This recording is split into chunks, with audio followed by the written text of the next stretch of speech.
Howdy, folks. Brenton Langle here. For those of you who are just meeting me right now, I am a writer.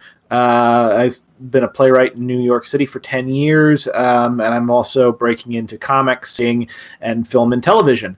And I'm also kind of like just testing out the waters of YouTube with a few vlogs, which is exciting.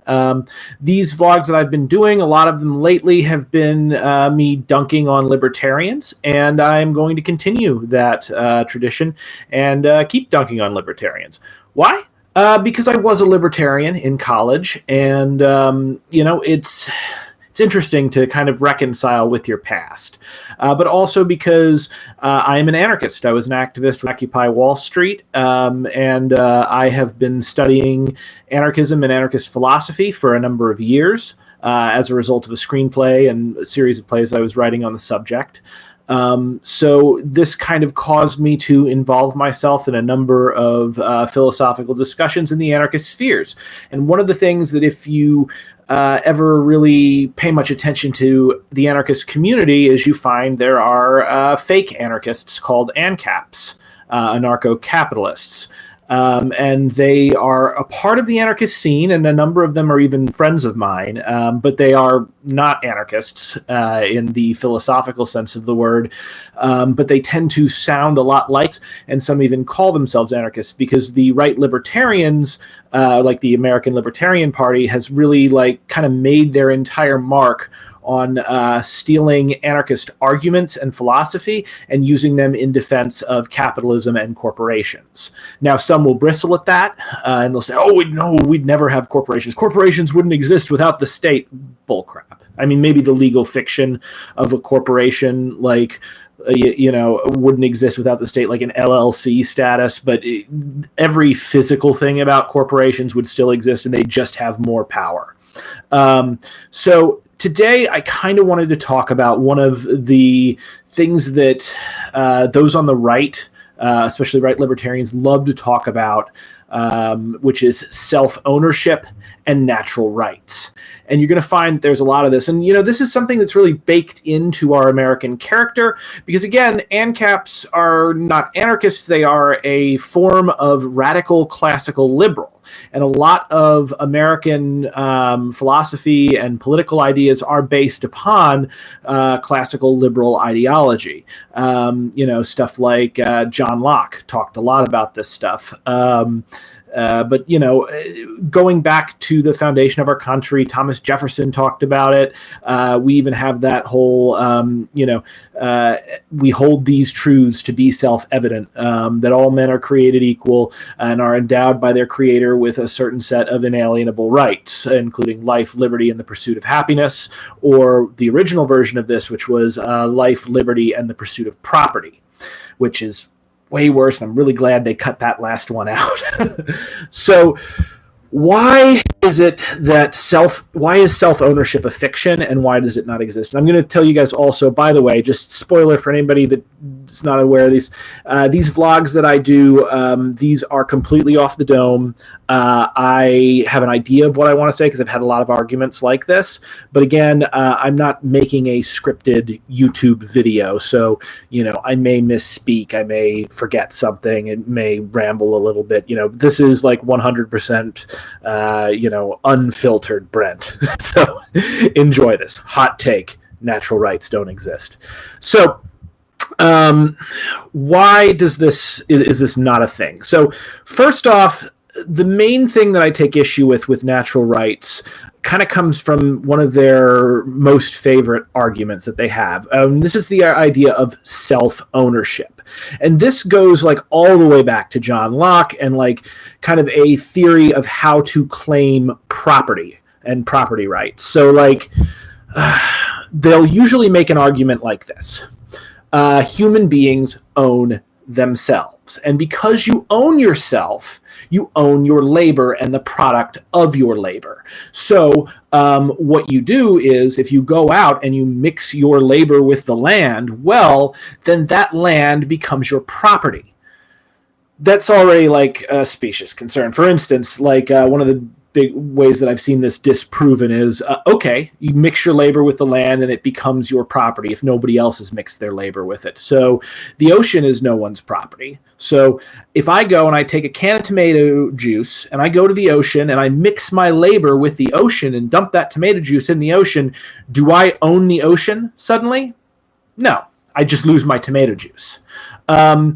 So first off, the idea that mixing labor with land is what creates ownership just is a philosophical fiction. Like, it doesn't actually happen that way in our society. And in fact, also, it doesn't happen like physically that way. It never happened like that. There has never been a single incident in history where a human being mixing their labor with the land granted them property rights. Now, when has something very similar gone on? Well, that would be, during the certain periods of expansion when governments granted property rights to homesteaders and settlers. America is in a lot of ways a settler culture. And, we had the whole Manifest Destiny where we had this giant continent that had been ravaged by a plague that wiped out 90% of the Native Americans. They couldn't resist our advance, and we just stole everything. And this was done, it wasn't just people going out and like mixing their labor with the land. It was the Homestead Acts. There was these laws that the American government said, oh, go out, mix your labor with the land, take it from the Indians so that we can have it and tax it and, do what we want with our people. And we will hold that as a legal claim for you. So right there, you're already seeing in precedent what's happening. There is no natural right to property right there. There is no self-ownership being transferred through labor into the fruit of your labor, into what you should own there. That is a government mandate giving you that power and creating that process and backing it up with violence. So you've got both the law and then you have the threat of the police or the military coming in the event that that someone violates those rights. So right off the bat, there's an issue right there. Now, the second thing is that you'll hear them say stuff like, oh, I'm a modern day abolitionist. And they'll go back and they'll hearken back to the abolitionist history of using natural rights arguments. And in American history, the abolitionists did argue that slaves had a right to self-ownership, and therefore ownership claims over them were irrelevant. It was a violation of that, and therefore we should free the slaves. Now, do I think we should still have slaves because self-ownership isn't real? Obviously not. Slavery is a monstrous, evil, horrible thing. But the thing is, and I'll even grant it, like, if I lived back during that time and there were some abolitionists like John Brown making self-ownership arguments, fine. Go make those arguments. You say whatever you need to say to get people convinced that we need to stop slavery. Because it's a monstrous practice and it's evil and all these other, reasons. I could literally be here all night listing reasons why slavery is wrong, and I still wouldn't even scratch the surface. There'd still be so many more things that I didn't think of. So again, when I'm saying that self-ownership is a lie, and that natural rights are a lie, I don't mean that humans shouldn't have rights. And in fact, I have very strong opinions about what rights people should have and what should be held as self-evident, if we want to call it self-evident. But these rights do not derive from anything other than opinion and force. There is what a right is in practice. It is an opinion that is held by enough people to be widely accepted as a cultural, more, however you're supposed to pronounce that. It's widely accepted in our culture that people should behave this way, that we should treat each other in a certain way. And then that right is backed up by force. either by the force of just peer pressure or by social ostracization or by violence. And it depends upon the type of right and how we decide that that right was violated that we go about deciding what is important to do once the right has been violated. But the rights to life, liberty, property, security, any right you can imagine, all of this comes from one place. It comes from the human mind and the human heart, philosophically, and then from human society. Rights are human things. There is no evidence that they come from a god, and there is certainly no evidence that they come from nature. So what you have there is people trying to back up what they say on a completely broken foundation. And I think a lot of this comes down to, and I've touched on this in several of my other like political philosophy videos, comes down to a confusion between the objective and the subjective. And I think this also comes with the fact that like our traditional religious understanding of the world in the Western Hemisphere has crumbled in the last few centuries. And since, as Nietzsche put, God is dead and we have killed him. Since humans have stopped organizing themselves based around the Catholic Church, what has happened as a result is there's been sort of people feeling like the moral center of our society is no longer there. And you will hear a lot of people say this. You'll hear religious people say, oh, you can't be good without God, because without God threatening you with eternal hell, without the Ten Commandments, you can't know what to do, because, we need objective morals to decide how to behave and function. And I think the natural rights argument functions a lot like this. It's an attempt to come to a moral framework without a deity. And so instead they just say, well, these rights, we should treat each other this way just because. Now, I'm not necessarily against coming up with more or less universal ways that we should treat humans. And humans have been doing this long before there were formalized religion or recorded laws. In fact, I'm not a biologist, and certainly, you got to be very careful with arguments about evolutionary biology and how it affects our psychology. But I strongly suspect that certain human desires, certain human needs, like the desire for justice, and that's a very, very strong desire of the core human needs. That they break it down into a spectrum. One of those needs that certain characters may be going after is justice. And you even see it there's a great documentary, I think it's free on YouTube, called Ape Genius. And it studies like monkey behavior and great ape behavior. And one of the fascinating things they have is chimpanzees. Even chimpanzees have a sense of justice. For instance, there's a experiment they do where like they have the chimp and they drop breadcrumbs or some sort of food on a tray, and the human comes in and pulls a conveyor belt, and the belt goes over to the chimpanzee, and the chimpanzee reaches in and starts eating. Well, what will happen is the human will come in and pull the conveyor belt and pull the food away from the chimp. And the chimp will not be happy, but will allow that to happen because the human gave that chimp the food. So the chimp sees it as, okay, human gave it to me, human can take it away because it's the humans. It's almost a certain amount of property right. Now, what will happen, though, is they can take the tray of food, pull it over to the chimp, and then the human leaves, and another chimp is allowed into the other area. And that other chimp will, while the one chimp is eating, will grab and pull on the rope and pull the tray towards them.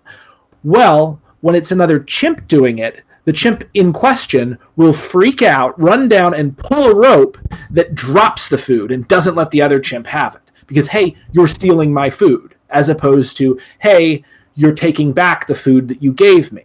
So clearly there is there is some inborn capacity for justice and for other important social things, at least in great apes and humans. I'm not going to say exactly what they are because, again, I don't know that. And a lot of people, when they make arguments about human nature, they just go way too far and they assume too much.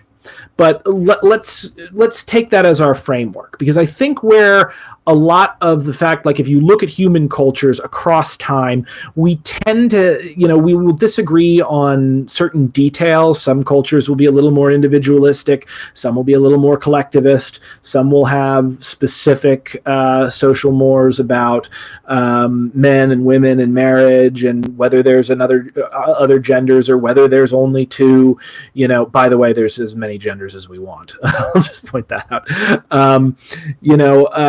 But it's cultural. We disagree on details, but overall, like, most humans are like, don't steal, don't kill, don't rape.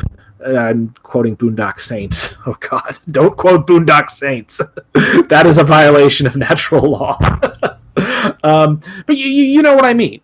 So these ideas seem like they are natural. They seem like they are more than just opinion in our head. And in fact, also, you look at like another culture and, there's some people who will be like hard cultural relativists and say whatever a culture wants to do is okay, but I don't agree with that. Like, we can still make moral judgments about people in other cultures. Yes, we're working from a somewhat subjective standpoint, but also we can still use our reason to figure things out. A great example would be female genital mutilation. Even if another culture thinks it's fine, even if they all agree, and what if the child consents? What if the children are like, oh, I'm not a woman until my clitoris is cut off and my labia sewn shut? Like, no, that's obviously evil. And that's obviously abuse for no good reason.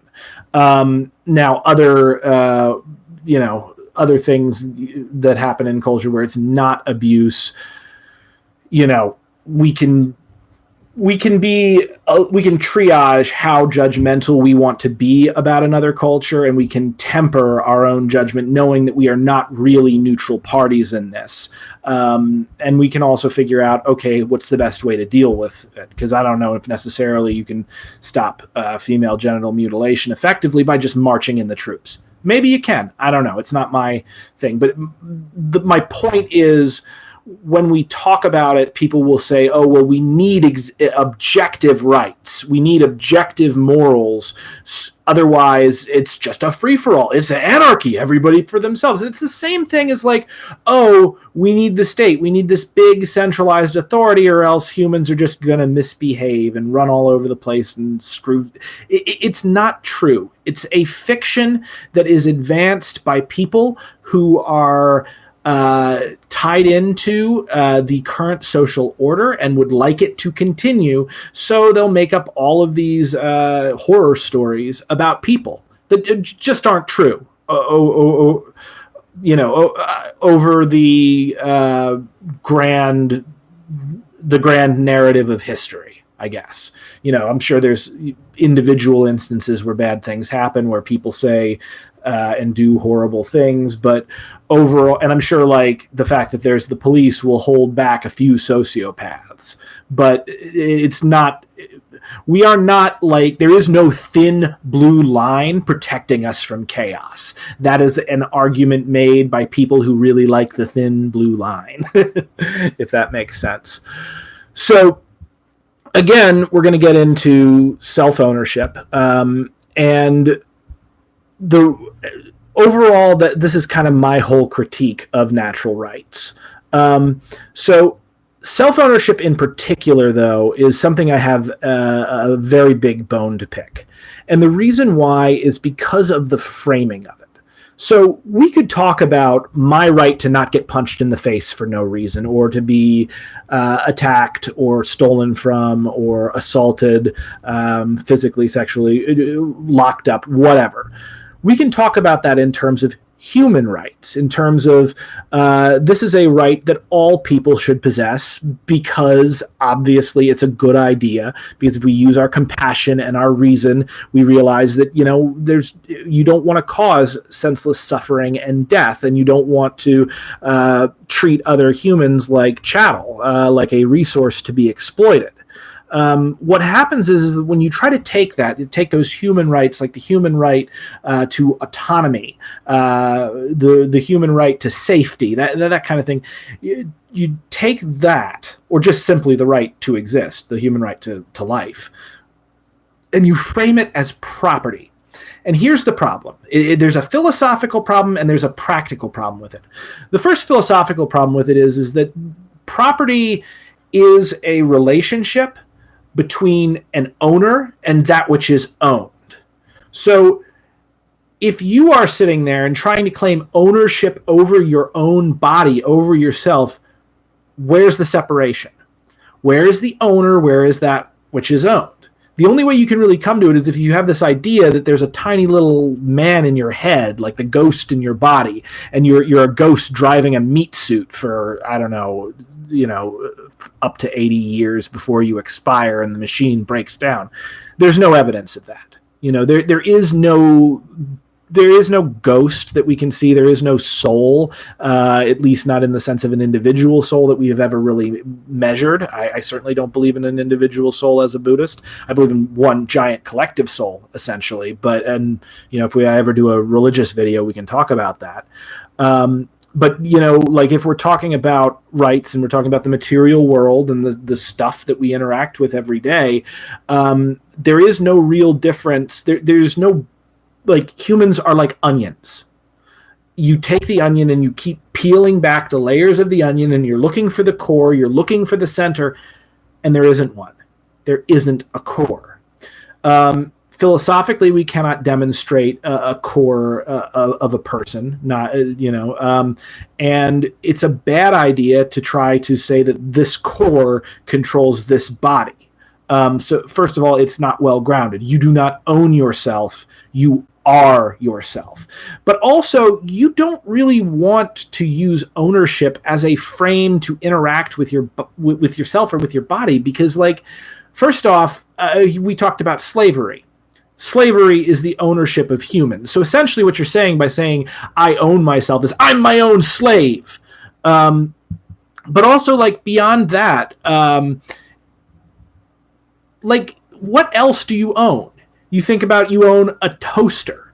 You own a house. You own a fancy new car. Are any of these forms of property really comparable to being a living, breathing person who has the ability to think and feel? Essentially what humans are, what we really are, if you look at and I guess conscious beings, all conscious beings to a certain extent, what we really are is we are like an entirely self-contained universe, because nobody sees the world in exactly the same way that I do, or you do, or anyone else. So when we interact with objective reality and our brain kind of hallucinates the world that we see, that is what's happening in our consciousness is a unique event, like a snowflake. It's, like an ice crystal. It exists for a period of time and then disappears. It is a single self-contained universe. That's really what you are. And you want to sit there and you want to sully that by being like, oh, my relationship with my body is the same as my relationship with the new God of War video game. It's awful. It's an awful way to look at people. And it leads to some really terrible things, because there's a process which is called enframing. And you can look this up. I believe it was Heidegger, the philosopher, who talked about it. And it's a big, big problem in Western society. May also be a problem in Eastern society. I don't know.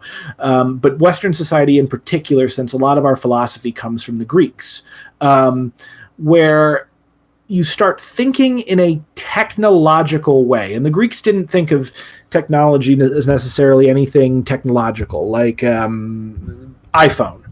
This is not technology to an ancient Greek. This is a tool created by technology. Techne is a specific way of thinking. It is a way of looking at your environment and seeing potential in it. Seeing like Michelangelo would look at hunks of marble and he would see the statue within the marble.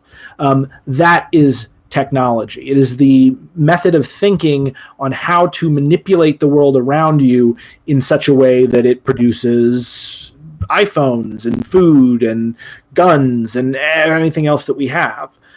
The problem is that when you think technologically about everything, when you over-engage that part of your brain, suddenly everything is broken down into something that exists for something else. The world, all of its like wonder and majesty and beauty is no longer exists for itself. Rather, it is a collection of resources to be exploited. Because again, if you go back to Pierre-Joseph Proudhon, where he talks about what is property, he uses the Roman definition of ownership to establish that. And ownership in the Roman definition is the ability to use, abuse, or destroy that which is owned for any reason or no reason whatsoever. So I own a couch.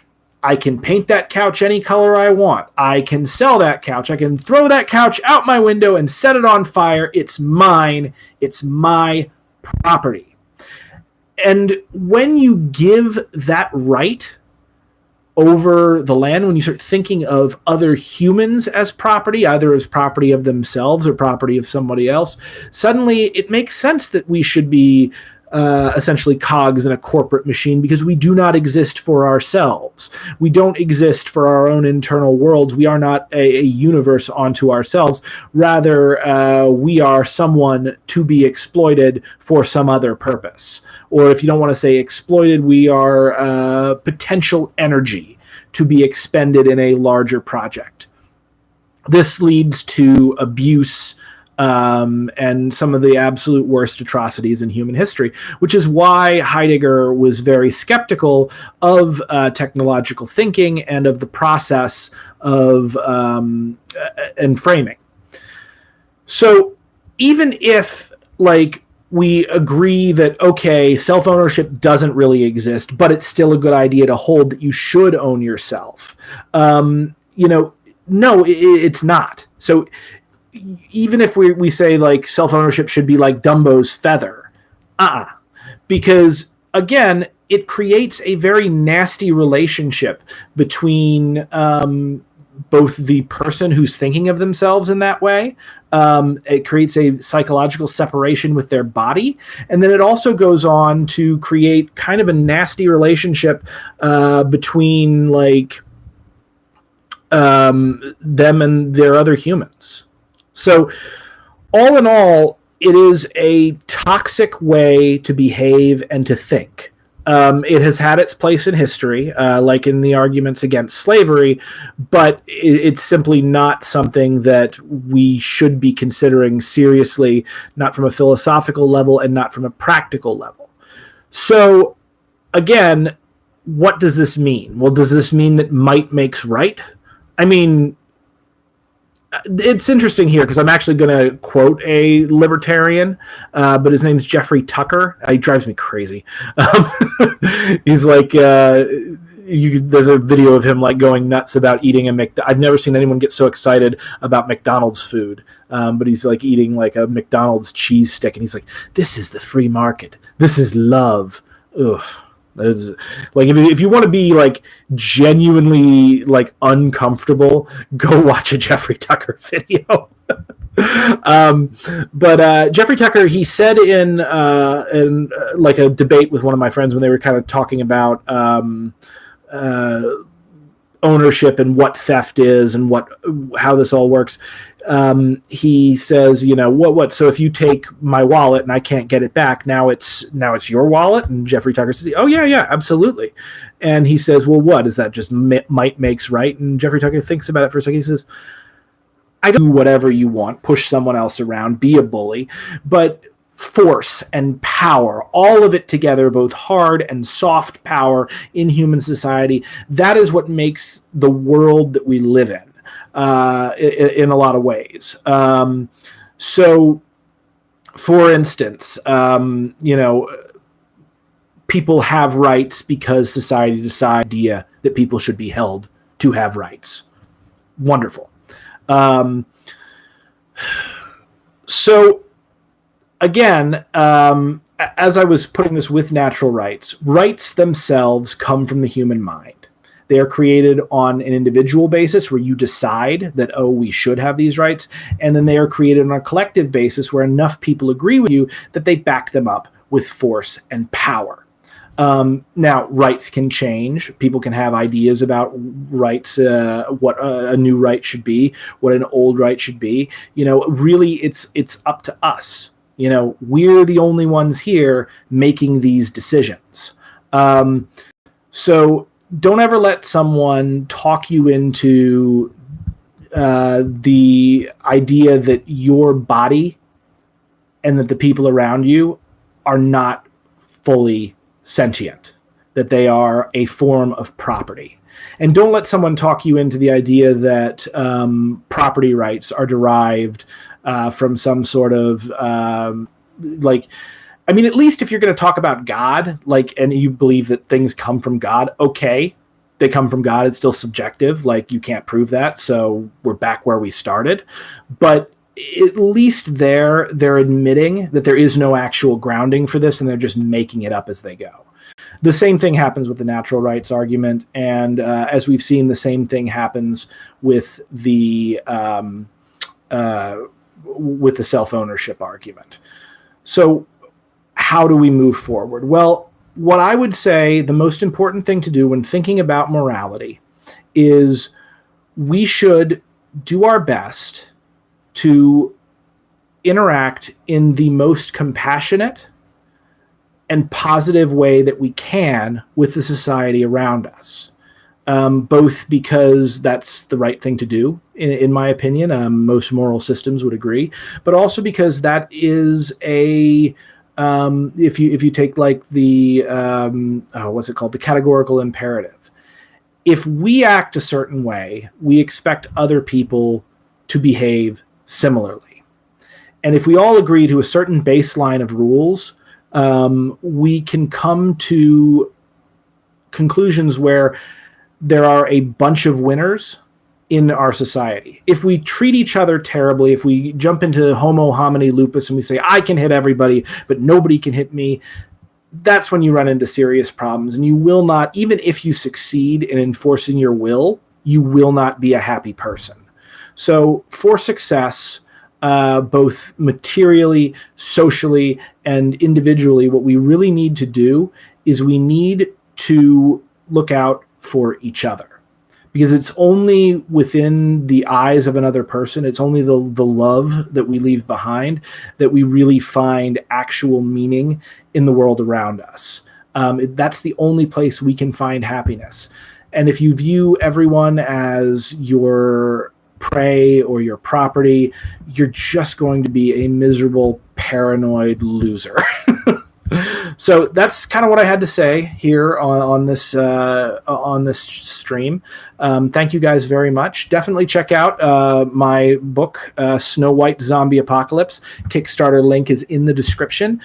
We have just surpassed $10,000, and we've got 6 days to go. We're going for 12,000. If I can hit 12,000, you're going to get a second mini comic, Dwarvicide, because unlike the people in this world, the zombies in Snow White Zombie Apocalypse do treat each other like resources to be exploited, and specifically they treat humans like resources to be absorbed and destroyed.